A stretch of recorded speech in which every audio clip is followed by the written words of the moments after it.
bayrak kalkmış değil. Şimdi kalktı. Start verildi ve koşu başladı. 5 numaralı Close Related çıkışta 3 boy geride kaldı. Koşunun liderliğini orta kulvardan yüklenen 6 numaralı Lady Bolt aldı. Yarım boy kadar dıştan yaptığı ataklarla 3 numaralı Cash Point geldi. 2 tay şimdi liderlik mücadelesi yapıyor.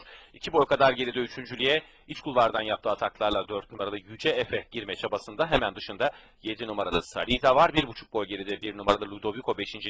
Hemen dışına doldurup 4 numaralı 5 numaralı Close Related geldi. Son sırada virajı dönense 1 numaralı Ludovico. Son 600 metre geçirirken koşunun liderliği 6 numaralı Lady Bolt'ta. İkincilikte 3 numaralı Cash Point var. 2 boy kadar geride 4 numaralı Yüce Efe. Dördüncülüğü ortadan yaptığı ataklarla 2 numaralı Çikitay sokuldu. Hemen dışında 7 numaralı Salida var. En dış kulvardan Close Related atağa kalkma çabasında en geride ise 1 numaralı Ludovico. Son 200'e yaklaşılırken 6 numaralı Lady Bolt farkı 4 boya kadar çıkardı. Dış kulvardan yaptığı ataklarla 3 numaralı Cash Point ikinciliğe sokuldu ve öndeki 6 numaralı Lady Bolt'la olan arayı azaltma çabası verse de son yüzü uzak farklı önde geçiyor 6 numaralı Lady Bolt. 3 numaralı Cash Point ise ikincilikte 6 numaralı Lady Bolt Yasin Pilavcılarla koşuyu kazanmayı başardı. 3 numaralı Cash Point ikinci oldu. Üçüncülük için 4 numaralı Yüce Efe ve 2 numaralı Çikitay fotoyu birlikte geçtiler. Koşuyu 6 numaralı Lady Bolt Yasin Pilavcılarla kazandı.